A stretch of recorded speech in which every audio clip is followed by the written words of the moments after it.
All right. Look at everybody. I only see 4 people. I see Mindy. a lot more. Mindy. There's Myra. Yep. Oh, Myra. There's Nance. Marge. Is this one of these weird things like Miss Sally on Romper Room? Exactly. And yes. I remember Romper Room. Yes. Brady Bunch. Hey, Jewel. How are you doing, hon? How are you doing? There's Marge. Hi there. There I There she am. is. That is one wild Facebook picture you put up, Marge. Marge, are you wearing your scarf too? Oh, she's got her 70s scarf on. Oh, my 70s scarf. Oh, the Claire scarf. Well, wearing now I'm Well, so many scarves. Who knows what to wear, right? 70s here because I guess the 70s scarf was a precursor to the Claire McCardle scarf. That's right. You said you're going to tell that story too. So everybody, Sam mainly said, what are we doing? What's happening? And I said, I just want to learn about why you chose the Claire designs, your process, Okay. color, the top. I know you will not run out of stories for me. So what I'm going to ask everybody to do is mute so that we don't get an echo from Sam. And then I will open it up. And then I'm going to also say, because we are going to be a big crowd here, use the chat feature at the bottom, everybody. So you have a question or something you want to ask Sam, or a comment, or something funny that you want to share about, anything. If you don't mind just using the chat feature. I don't know how to do that, so I'm just going to run my mouth. You're my talent. You're the star, Sam. So don't worry about that. I got you. And I'm wearing my top, and I'm also wearing pants. We're happy you're wearing pants, Sam. Thank you.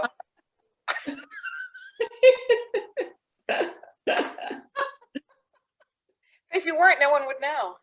Well, that's what my husband said. But I'm in total character. We have capri length pants on, and of course we have on red flats.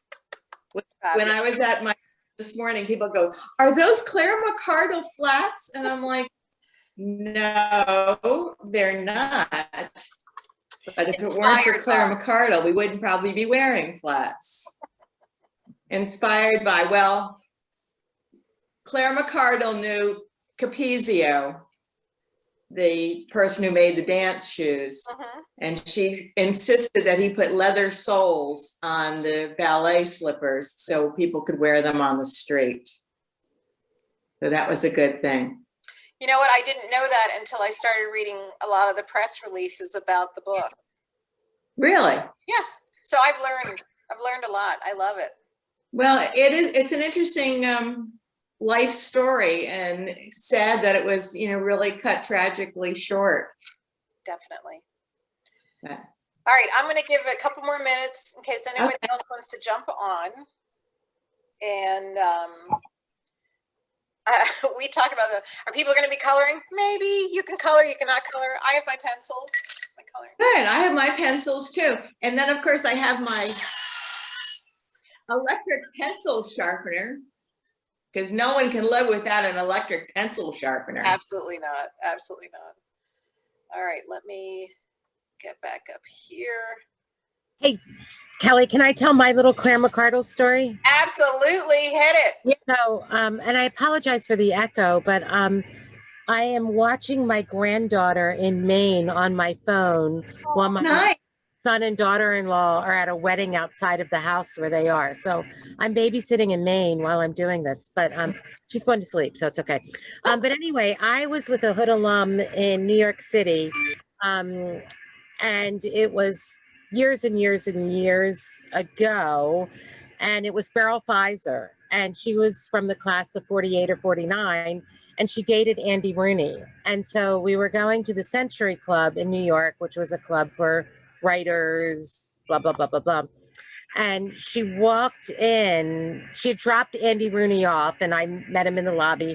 And then she came in and she said, I'm wearing a Claire McCardle original because she knew Claire. I mean, they were contemporaries. Wow. And Andy Rooney said, I had no idea Claire McCardle went to Hood. But she had on a red and black kind of check jacket that she had had, like a buffalo check that she had had since the 1940s. Wow, So cool. that is very cool. Very cool. I don't remember my mother ever wearing any Claire McCardle, which is strange because my mother was pretty chic, and it just, I had no idea about Claire McCardle until, well, fairly recently, although a good friend always said, how come Hood doesn't do something about Claire McCardle? And Marge and I are like, we don't know. But I came to this project fairly late into the project. Oh, you have a glass of wine. How nice. And what has happened is I had created our scarf for our class, for the class of 70. And I got so excited doing that scarf, and then I finished it, and then you guys were so gracious to, you know, fund the project for my classmates, and that was super exciting. And then I was like, what am I going to do next? And then I read about the Claire McCardle project in Frederick, and I thought, I could do a scarf for that. And I called the art club president, Marilyn Bagel, and she said, sure, we'll come to, I started doing some designs, and I borrowed the large book about Claire McCardle and looked at all the images and the colors, and I started putting things together. And I really wanted to be authentic to the color schemes that she used. And I developed this scarf. I also have my obsession for Hermes, so everything must have a border. Designs must go on in the interior of the scarf. So I took the my design to the steering committee. They liked it, except I had included the label from the Claire McCardle, which I had cut out of Claire McCardle paper dolls that you can buy online, which I don't know how you can buy them online from Etsy or eBay or whatever. And the steering committee said, oh, you can't put the Claire McCardle label on the scarf. It'll be a copyright infringement. So we took that off, we substituted it with a pincushion, and because it was, the red color of the label. And then I proceeded to have them produced and sold them, and was, pretty successful in raising funds to contribute to the statue project. So I have that done, and then I joined the Frederick Art Club, which is a wonderful group of women. And there was the next thing that evolved was a virtual, or it was going to be an art show, and you had to do a piece of work that was inspired by Claire.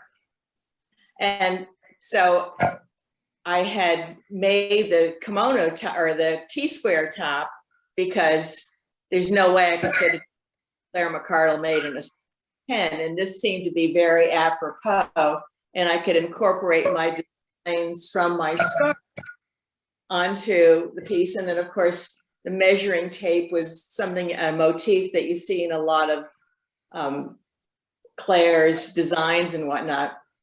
So I did that, and then the art show got canceled.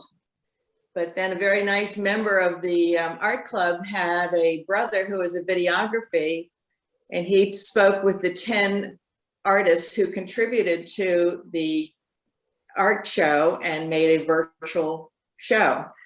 Next thing that happens is Deborah Skalagiokis, my author, she has gone to the Metropolitan Museum of Art, and she saw the monastic dress. And she had a strong Catholic background, and she was really drawn to the monastic dress. And so she got very excited about Claire McCardle. She had been writing a book about the first ladies for children, and she thought, oh, I should do something about Claire McCardle. So she goes to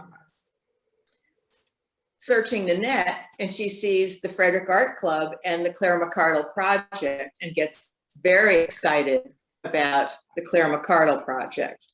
So then she views the video, she sees my work, and then she contacts Marilyn and said, do you think Mary Reeves would illustrate my book for me? And Marilyn contacts me. I say, well, let me read the manuscript. I read the manuscript, and I have my entire life enjoyed drawing fashion illustrations, you know, really wanted to be a fashion designer in some other remote life. And so I said, sure. So then I just started doing drawings, and I would take photographs of them with my phone, and I'd send them to her, and she got all excited. And that was it. I think in one of her interviews, she had said that some of my drawings were so exciting that she changed the wording of her book to go with the drawing. So that was kind of a fun thing to have happen. And the other things in my life, you know, naturally I went to Hood, and I had a disappointing 2 years with abysmal grades, and really considered leaving Hood to go to Parsons, because I couldn't take a home economics class at Hood because I was mathematically so smart. I exempted out of freshman bio and put in calculus. I mean, that made it impossible for me to take any fashion merchandising classes because of AB degrees and BS degrees. And it was really disturbing. But anyway, I became a school teacher, and then as luck would have it, I now ultimately have become an illustrator and a designer in my dotage. So that's how the book evolved. And I don't know, it's like some of the drawings in the book, this is my favorite drawing in the entire book, and perhaps the most complicated, but the one that really spoke to me about Claire's dream. And I think when we start talking about young children and what they're doing with their life, the most important thing is to have a dream, and then be able to act on that dream, because Claire dreamed of going to New York City, and she grew up and she did, and started designing her own clothes. So I thought that was, again, that's my favorite drawing, which then evolved into, because I am shameless in making stuff, Claire's dream should have a pillow. So I made this pillow at the notorious Zazzle.com, and then this has evolved into a dress, because Zazzle sent me too many pillows, and I'm entering a competition. I don't know, we have a light refraction here, a competition that requires one to make dresses from paper. So this is my granddaughter in her Claire McCardle book dress. So another evolution. So what's on her head, Sam? What's on her head? Well, Claire McCardle, my book is her biography. Claire McCardle wrote her autobiography. Okay. What Shall I Wear? And it's kind of an interesting book because it's very personable. Of course, it's geared towards the time, talking about wearing gloves, matching gloves, and different things. But I think the most interesting thing about when you read the book, things that she was very pragmatic and wanted clothes to be very, very functional. And she also thought fashion should be fun, which I think we all kind of want to subscribe to, and that, clothes were to be lived in, and that whatever you wear, you should really always be true to yourself, which I think is a wonderful thing. And the other thing which I enjoyed is she says in here that ideas come from trying to solve your own problems. And again, what a great thought. Ideas do come from, if you have a problem and you think about it, then you can ultimately solve it. But yeah, Maple's hat, I Xeroxed the heck out of the book cover, and then I covered cardboard and I made it into a hat for her head. That's And fantastic. tied on with what's it called? Measuring tape. So, yeah, it's pretty crazy and fun. But yeah, so as far as the coloring book, I mean, I know we're not really actually coloring. Oh, I'm gonna color Sam, so whatever. Well, you had asked me at one of the dresses, and I thought it was kind of interesting, and that was the popover dress. Okay. So the popover dress was one of those dresses that was designed to be very, very utilitarian. It was supposed originally to be, was to be a kitchen dress because not everybody had staff. So, and it went through several evolutions where it could be, a beach cover up. I think it did become a coat at one point in time, a good dress to work out in the garden in. And so it's, again, and the other thing I think, which is true to a McCardle. Is that the one that came with the pot holder in the pocket? Yes. Yeah. The McCardleisms include asymmetry. She was very much drawn to doing asymmetrical designs in her clothing. And so for those, I love collage, sticking things together. And so I Xeroxed the heck out of the coloring book, and then I colored in someone wearing the dress looking like a modern figure. And then I tore a kitchen out of Martha Stewart, out of Martha Stewart, and I cut the whole thing and made a little picture with Martha Stewart's kitchen and Claire McCardle in the popover dress. I love it. So, if you can't really draw, but you can color, you could also make a picture by, cutting things out of magazines and going from there.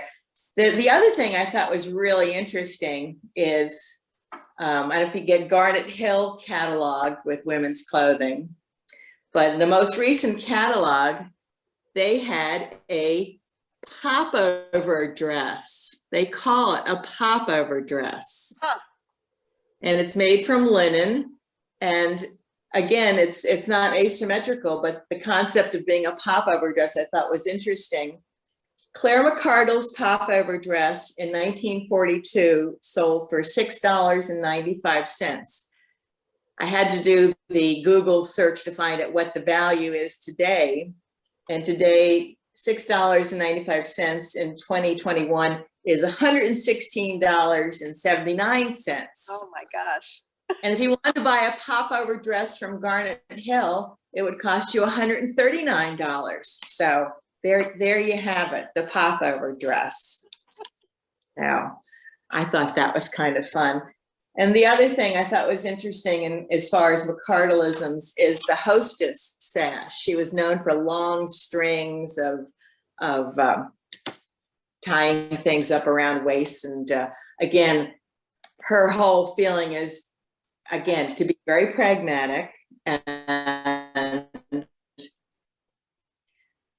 she felt she did not entertain, and she was not a European princess, that she had dinner parties of 6, not 60. So she wanted to look good because, as it says in the book, or she says, casual doesn't mean careless, that you should always look pretty nice and good. Now, that was kind of interesting. Sam, are there pockets? I think that looks like the mom had pockets. Yes, so that's fun. And other inspirations in her patterns, which this is another funny little thing that I thought people might have fun doing. I am just as close to being, a crazy kind of person, but my granddaughter is about to have her 21st birthday. So she is a beautiful model girl. And again, this is one of the evolutions of the monastic dress. the monastic dress went through several evolutions over like a 4-year period, where at first it had shoulder pads and sleeves. Then the sleeve became a whole unit part of the dress. And then she had it sleeveless, and then she had a deep V, so it was showed a lot of cleavage and skin. So I think that was in the coloring book, I tried to adapt it to show it with a woman who is more contemporary looking than someone from the 50s. So again, because I am crazy. So I Xeroxed that, and then I Xeroxed a photograph of my granddaughter, and then I cut her head out and I pasted it on the monastic dress. And then I went to the Xerox machine to put it together for her birthday card, shrunk it down, so glued it on a card. So those are some things you can do with my drawings. Oh my gosh, you're so creative. Xerox, you can color them, you can add stuff to them, and then you can reduce them down and make your own cards for your own lovely girls in your life, or whoever might enjoy seeing somebody. And again, if you are not good at coloring, Claire was very fond of patterns. And if you're a scrapbooker, if you were to trace the dress on the model in the coloring book, and then I found you can just, after you've traced the dress, just a dab of a glue stick and put that on the tracing paper, and then it makes it easy to cut out the dress, and then you can glue it into your book. And Which then you dress have, is that? pardon? Which dress is that? That is the kitchen dress. All right. It came with an apron, so. I like this comment. Claire didn't use zippers. Well, you know, she was designing and working in post-war when people were rationing things and metal was not available. But she didn't like them anyway. She liked bows, and she liked buttons, and she liked things that ties, long ties, and she liked spaghetti straps, and she liked thin. In the monastic dress, her goal was that you could belt it high, or you could belt it at your waist, or you could belt it low. Again, to be comfortable, to be flexible, to be able to do whatever it is that you're interested in doing with the dress. She was also influenced by, in Paris, when she was in France, she knew Pablo Picasso. And this is a model. My skylight is not helpful. Wearing one of Pablo Picasso's designs that was made into fabric and then into a dress for her. And here's another, his Pablo Picasso had a fish painting, and then the Claire McCardell adapted his painting into fabric to become a dress. And she was also knew Marc Chagall. And, you know, this is a dress from a Marc Chagall print, which actually I'd wear tomorrow, you know, if it was available. That looks like the one that the Maryland Historical Society had in their collection. Really? Yeah. If you want to hold on, I'm going to get the book. I'll be right back. You keep talking, Sam. I'm loving this. Okay. Well, is anybody coloring? I started coloring my top that I'm wearing. I do love this particular top just because I no longer have a waist to speak of, and I do like a nice graphic design. And there, I guess, is a funny story about this top. When I got involved with the Claire McCardell project, I wanted something to wear to Women Wild About Claire, which was an event put out by the Frederick Art Club. So I was looking through Harper's Bazaar, and there was the this T-square top. And it's interesting, Claire married a man who was an architect. So I guess a T-square came to, evolve into something that could be a functional garment. But again, I'm not someone who wears red. I'm not a big fan of red. And I made the top, and then I thought, well, I'm never going to wear this again. And a friend of mine had a lovely women's boutique shop downtown. She goes, well, we can auction it off. So I left her with the top and the necklaces, and she sold raffle tickets. And I don't know, guess some lucky person has a, Sam Reeves original ripoff Claire McCardle top. I don't know. I know. But that's oh yeah, that's great. That is really wonderful. And there's the asymmetry and the buttons and the relaxed dolman type sleeves. Very nice. We could all wear those today. Feel free to whip one up for me, Sam. I'm happy to sport one if you want to do it for me. Exactly. And I burned the dickens out of that sewing machine in the basement. So as everyone can probably tell, Sam and I have bonded over our mutual Claire nerdiness. So thank you for indulging me, I should say. There's the dress we were talking about, the Chagall dress. Long sash, which is a McCardleism. Mm-hmm. I think it's really good. Yep. So the top, you've told the top about the story, and I know we were going to get here to color, and I just thought it'd be fun. But I love that you. First of all, thank you for staying at Hood and not moving on to Parsons. We really do appreciate that. It was for life-changing years.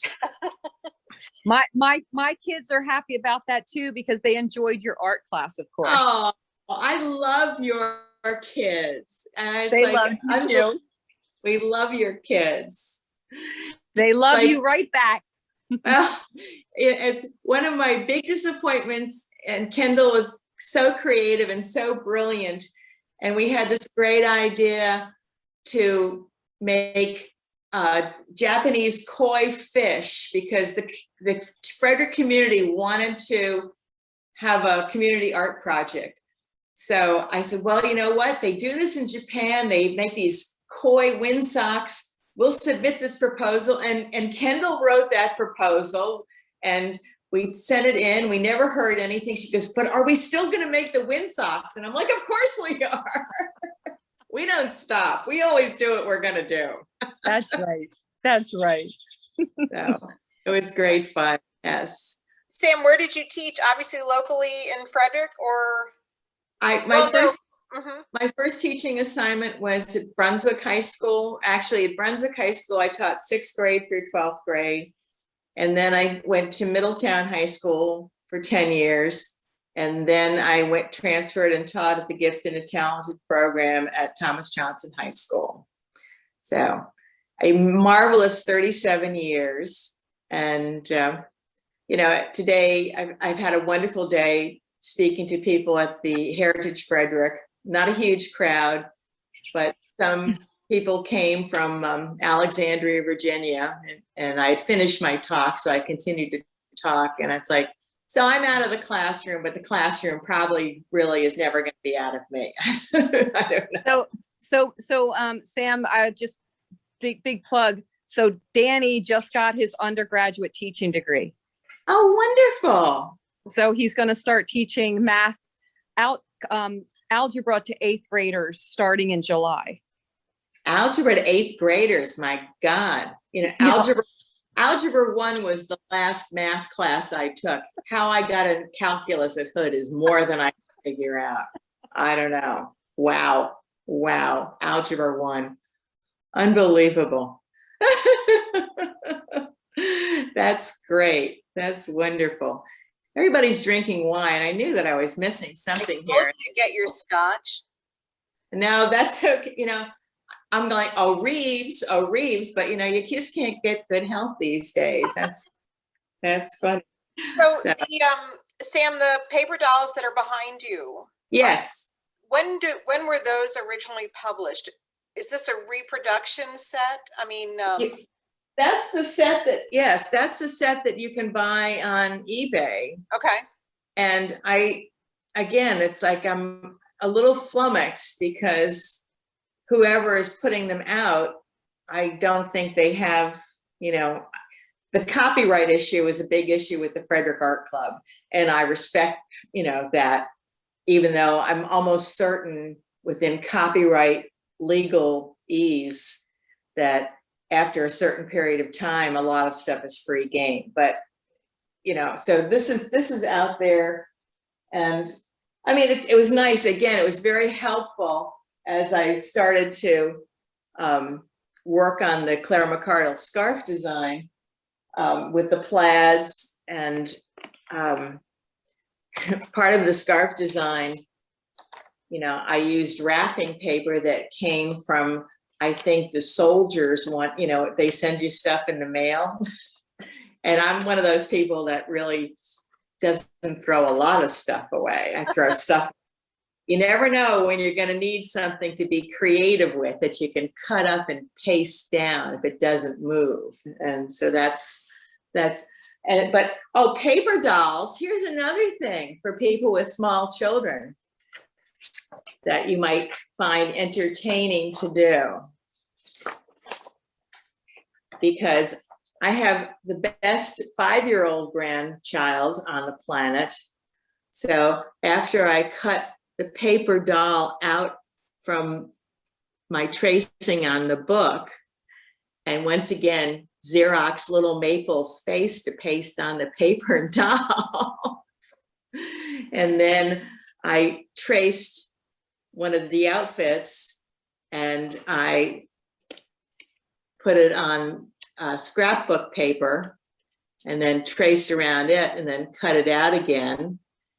So I can put Maple in this old-fashioned dress that Claire would have worn before she got on the loose and started doing things with pockets. And then if you have scrapbook paper that has 2 designs on it, I know maybe paper dolls are not so cool anymore, but I think that they do open for young people the chance to be creative and to explore things, just like Claire spent a lot of her time when she was watching her mother's seamstress. Wouldn't it be nice if you had your own seamstress? But Annie sewed all of Claire's dresses, and Claire would sit there at the sewing machine, cutting up her mother's Harper's Bazaar and Vogue. And then in my likeness to be like her, I can never leave well enough alone. I mean, if I buy something and I don't like it, I'll cut something off and rearrange it. And I think that's, everybody should give themselves the freedom, if they buy something they like, but then they decide it's not working, is to alter it, because you have to be free and you have to be creative and you have to, go ahead and explore all possibilities. I'm looking at somebody in the mountains here. It's a great vista. Somebody has shared their screen. Let me see if I can get rid of that. Someone is sharing their screen. It's Patty. Patty, can you not share your screen?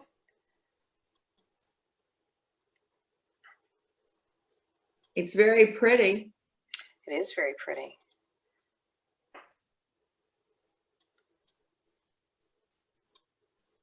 Okay. All right, there we go. But that's another thing about Claire's vision, is her concept of separates. There was a time where when women would travel, that you would travel with several trunks of clothing. And she had created the concept of capsule dressing, which meant having a variety of tops and bottoms that would coordinate with one another. And again, one can't but help to appreciate that pragmatic approach to dressing and living and having fun with fashion. So I didn't know I so think, separates really weren't a part of a woman's wardrobe. I know that I've seen sort of Victorian outfits when it was still, you had one dress, but it was, you could put on a different sleeve, you could reverse a bodice, that kind of thing. But she was the one that really introduced separate pieces. yes. Well, and that I was talking with Harriet Wise this morning, and her first exposure to Claire McCardle was through skiing. And because again, she wanted clothes that you could ride a bike in, and you could climb a tree in, and that you could go skiing in, and introduced the concept of a flannel hoodie. I mean, that was, we think nothing of hoodies now.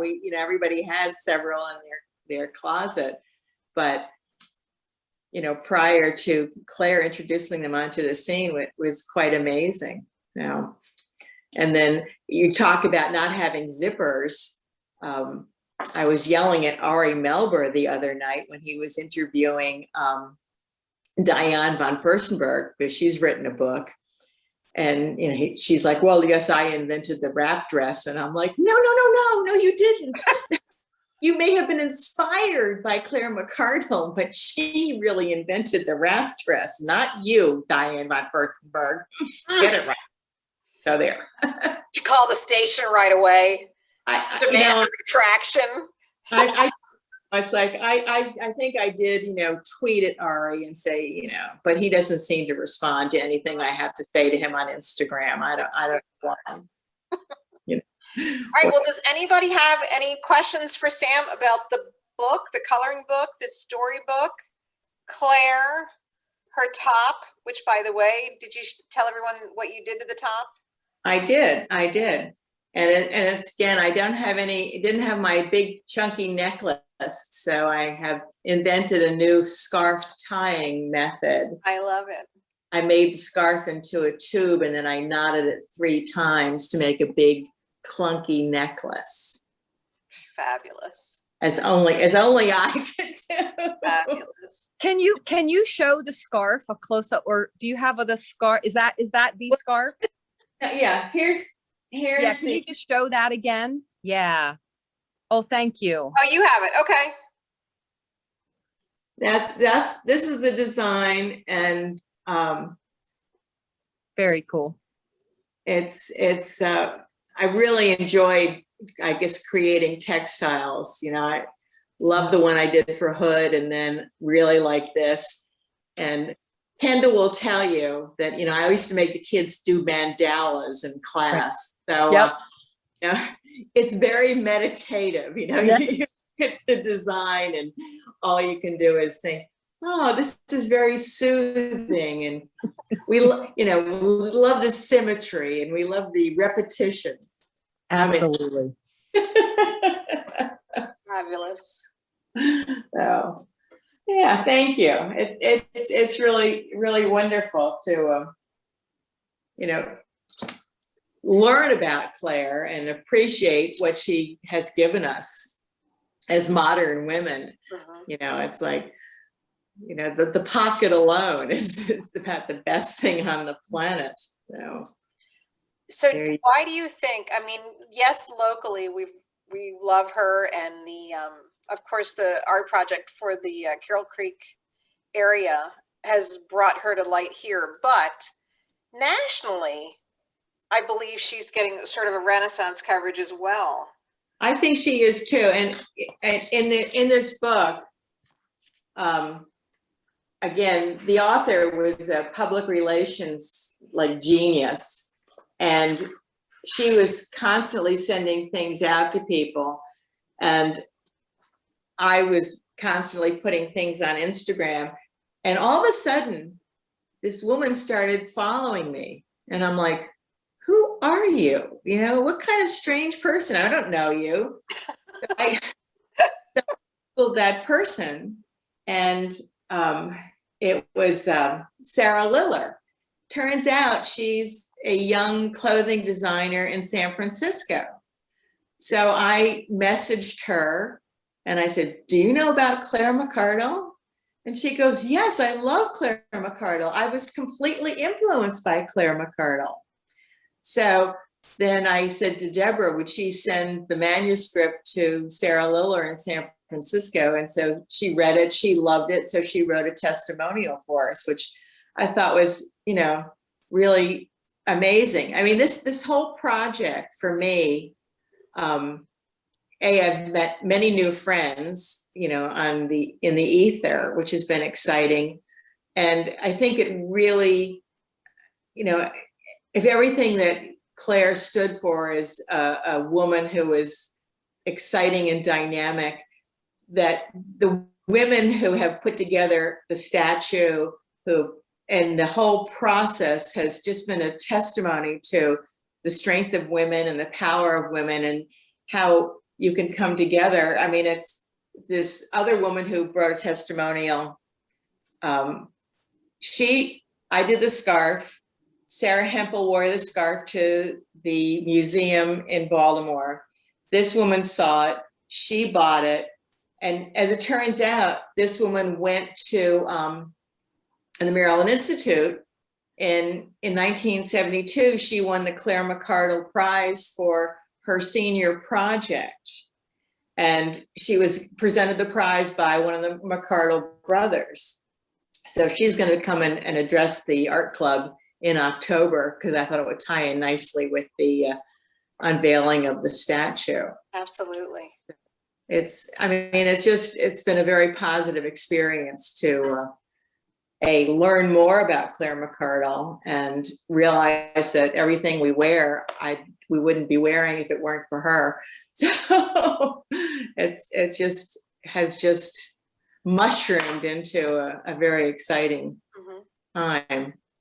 Well, there's proof of the dress being copied by, Yeah. what's that retailer? What did you call it? Garnet Hill, right? Well, yes. I mean, here, but did you use the phrase a popover dress? And it's, they didn't just pop that into their head. They must have had fashion expertise say, oh, by the way, this is where we are. So if you could create or recreate one of Claire's designs for yourself, besides your T-square top, what would you make for yourself? What would I make for myself besides? I think probably it would probably, well, I don't know. It might be the popover dress or the monastic dress. I'm drawn to symmetry and asymmetry, but I do like in a piece of clothing an asymmetrical design on a top. And I like the big sleeves that we see on this popover dress. And I like, it's loosely gathered, and it just really has an air of comfort about it. But I think for the monastic dress, when it's loose, it's gathered, and I kind of think maybe I had a dress that looked like this a long time ago in chiffon or something, which actually is a fabric that Claire would have used. She would have used chiffons and silks. But the popover dress was originally done in denim, which I think is kind of thing. Yes. And back in what, the 40s, you mean? Yes, the original popover dress was denim, blue denim. So before they let us wear blue jeans, I guess, you had to have a blue jean dress to go out. I think I have 3 of them. Catherine Moon McClure said, fashion. What fun to learn about the history of Claire's influence. Remembering on entry to Hood in the fall of '67 as a member of the class of '71, gloves were on the clothing dress list and heels as both would be required for Sunday dinner. By the time I arrived, the requirement was dropped. I don't think I ever wore the gloves while at Hood. Jeans and shirts were mostly worn, though skirts and tops frequently.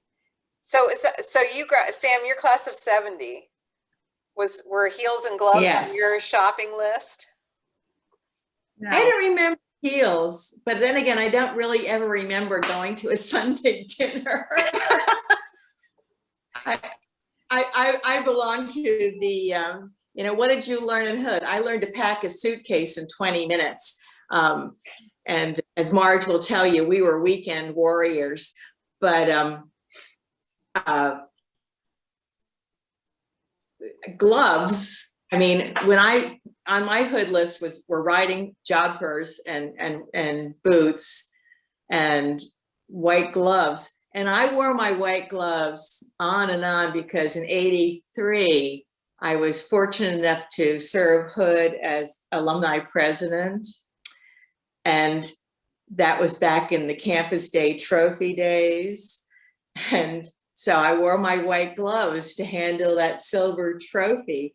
And I remember all these young kids looking at me with these white gloves on. And I said, when you handle a silver trophy, you must wear gloves because you don't want to get fingerprints on it. And, I do, of course, still have some rules and people will laugh at me, but Labor Day, we do pack up the white linen. Goodbye. I like being comfortable. And I think when John and I got married, the dress code for our wedding was casually elegant, which is something that we've embraced, and Claire would approve, I'm sure. I would have been calling you up going, what does this mean? Give me parameters, please. Well, it means you can wear a tuxedo jacket and cowboy boots. I would do that. That sounds fun. You got frozen. Someone said, yes, we should bring back the silver trophy and white gloves. I want to know if that little girl has the coloring book. David. My little girl? He was holding a little girl, right? Oh, I didn't see. No, we had the this is what they drew. Tried to do the ladybug spots, but this is you should still drum. Still drum. David, what class are you? Well, that would be 2011. 2011. Oh, you graduated with Phil. Yeah. And Sierra. Yeah. I don't remember that last name, but I remember a Phil Yerpy and a Phil. Yeah, that's Phil. That's my Phil. He's president of the alumni executive board, David. Yeah. So I've been receiving those emails.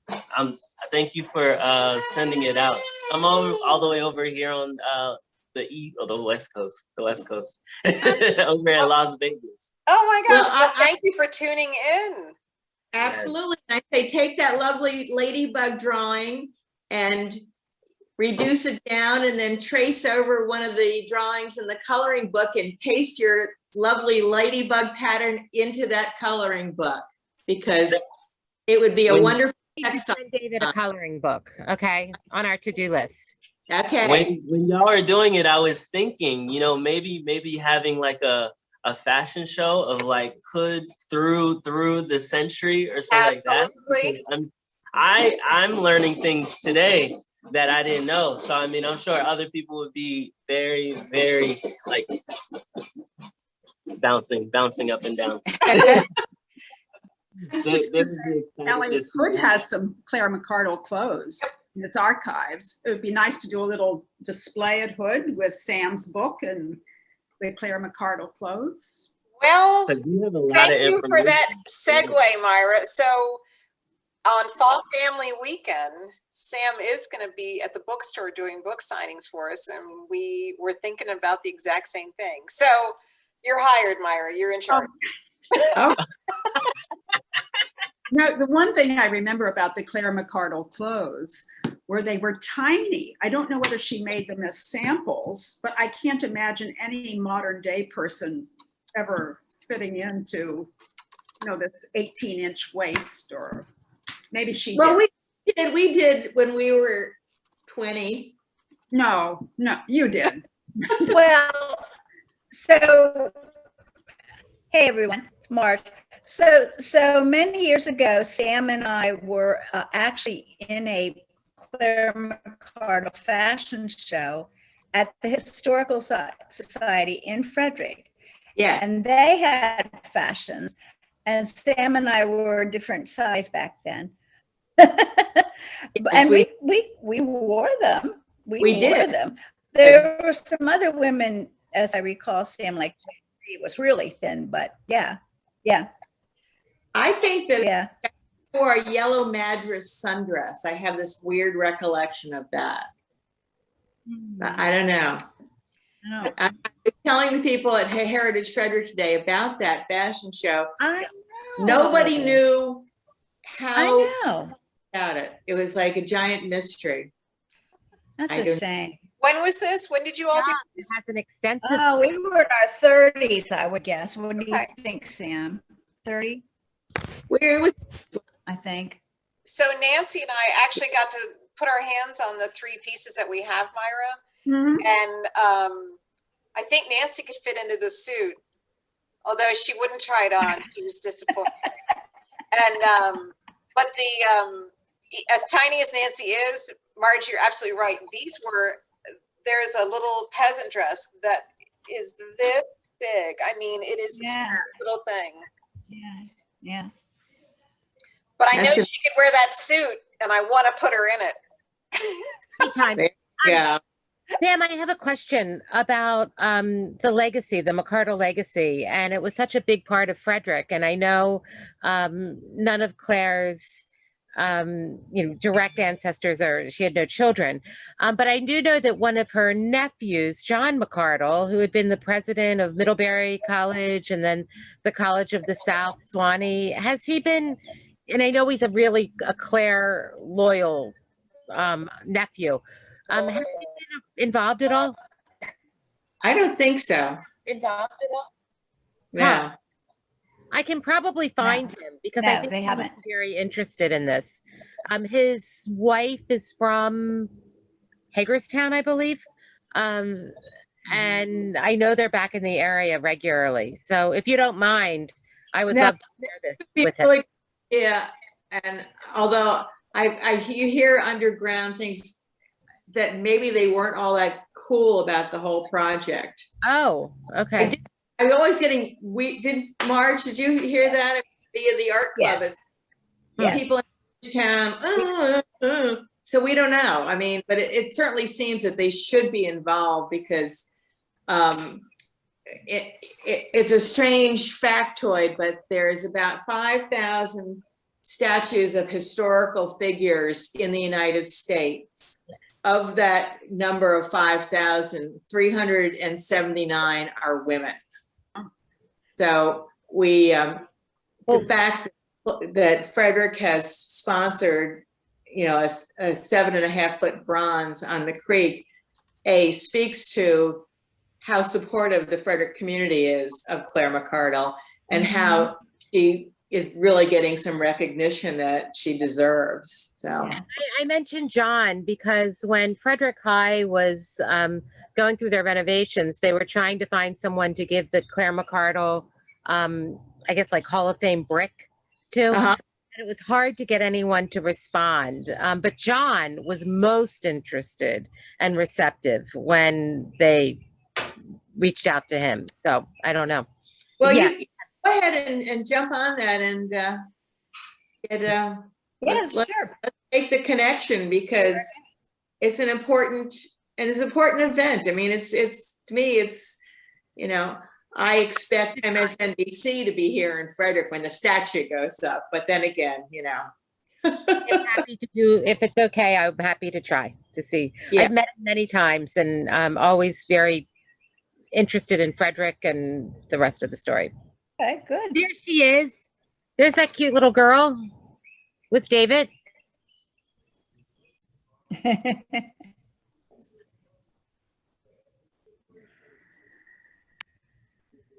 I don't know. Hello, we're all frozen.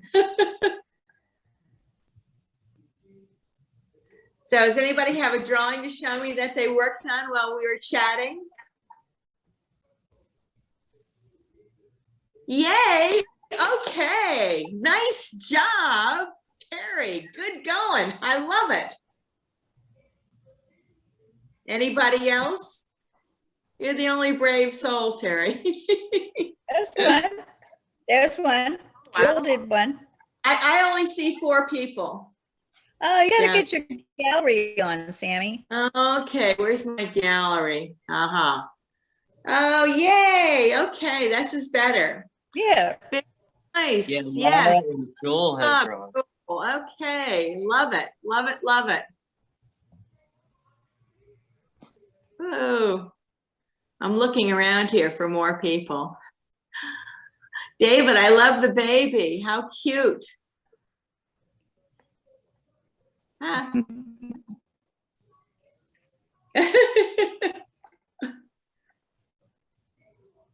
Did anybody read the magazine on Claire? I don't know what that is. Which magazine? Patty McQuaid, which magazine do you mean, hun?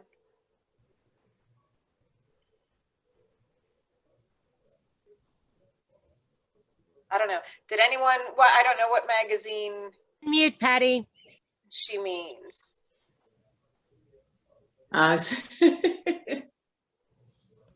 Marty, are you checking out? Are you leaving us? Hi to everyone from class of 70. Hope to see you all in person next year. Absolutely, Marty. Absolutely. Yeah, I'm going to check out, but it was great to see you all.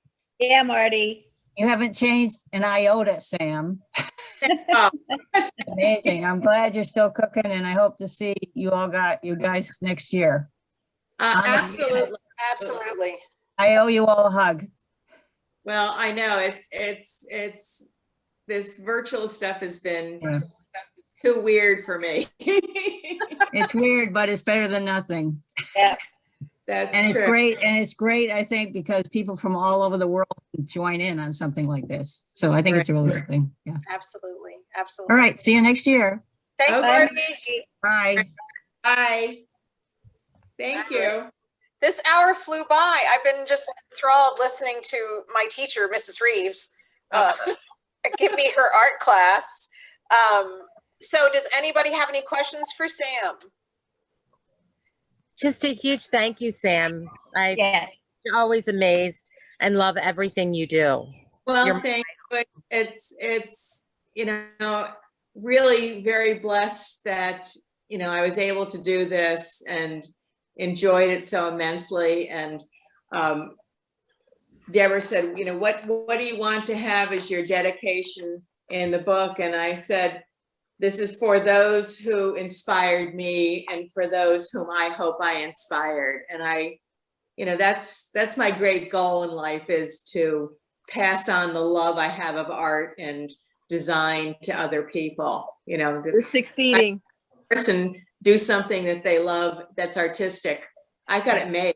I think I have it made. Your passion is infectious. I love it. Yeah. Well, thank you. Really? It's been fun. Do we have a date for the dedication of the statue? You. Yeah, Pardon? Do we have a date for the October dedication? 19th, I think. When is it? October 19th. Statue is going to be dedicated October 17th. It's a Sunday. Okay. Break. We definitely will make an alumni event out of that. One of the Knit Mills knitting thing, and close to Idiom Beer. Oh, another strange thing that has nothing to do with Claire, but how Frederick is always a big first. The Union Knitting Mills, which is now Idiom Brewery, Mr. DuPont, as soon as he invented nylon thread, came to Frederick under the cover of darkness so the Union Knitting Mills could make nylon stockings. Really? We are first and foremost on the fashion scene. I didn't know that one. I Huh. didn't either. Yeah. Before we go, David said whenever we have the virtual book signing and fashion show, he's going to be MC for us. Lovely. Wonderful. Wonderful. I should make little. David, I think that's October 2nd, right? Yep, Kelly, October 2nd. October 2nd. So start looking at your flights, David. Check your Vegas flights, honey. Hey, Kelly. Yeah. Kelly, I think Patty's trying to show a scarf. or Oh, something. Patty, what do you have? What do you have? let me see. If, you are on mute, my dear. There you go. Okay. This is a hood scarf. Oh, fun. Okay. And it has buildings on it. Nice. I've never And seen that.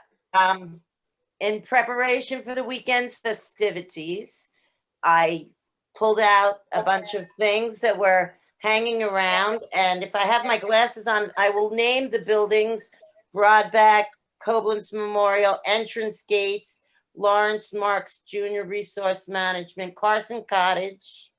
The chapel is on this end. I don't know if anybody can see that. Yeah.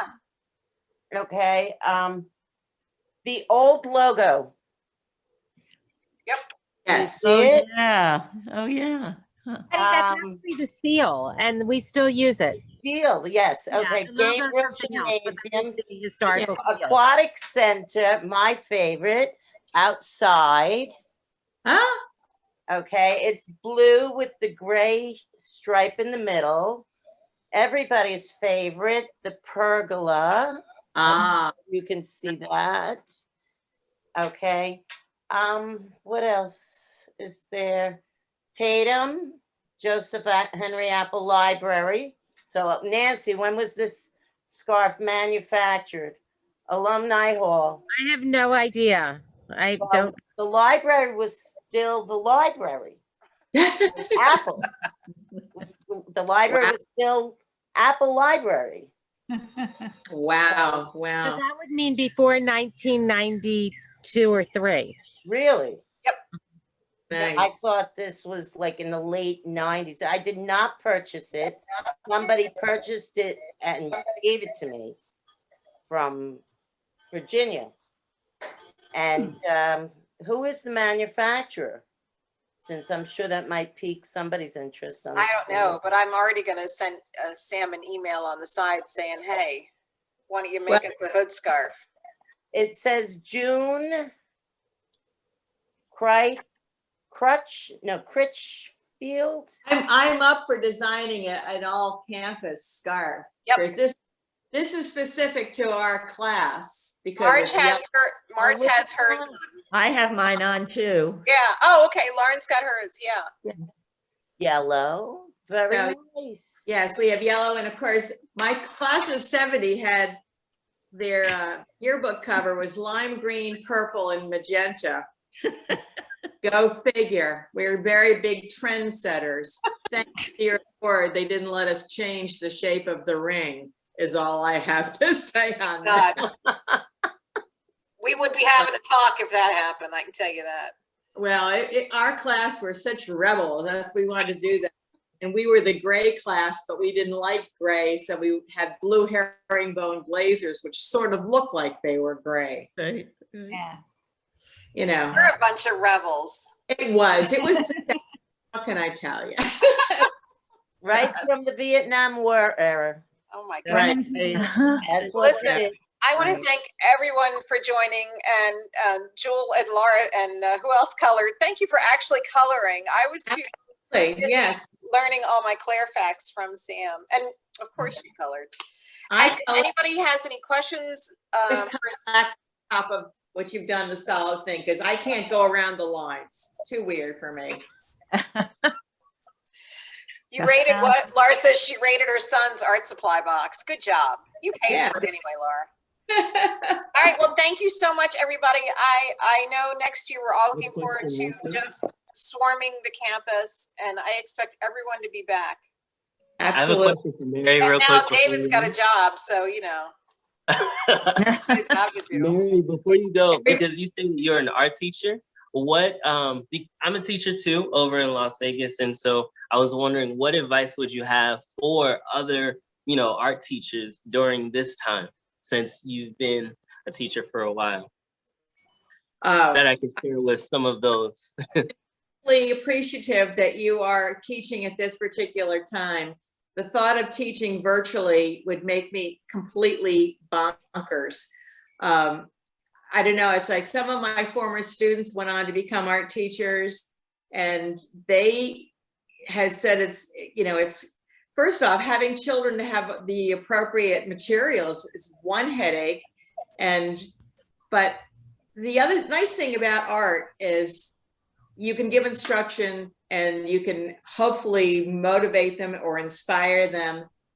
But art is kind of a one-on-one thing. So hopefully, you know, have them do a mandala project. It's very, yeah, look up mandalas. It's extremely introspective and meditative. And I would always do it here. Spell that, and then I'll go ahead and search it up. Okay. I put it in the chat. MANDAL. Yeah. Thank you. Do a mandala. It's peaceful. It's meditative. Great. You know, namaste, everybody. Namaste. Namaste. Thank you, guys. Have Thank a you good so day. much, Sam. Thank you. Amazing. Thank you very I love much. it. Thank you. Thank you so much.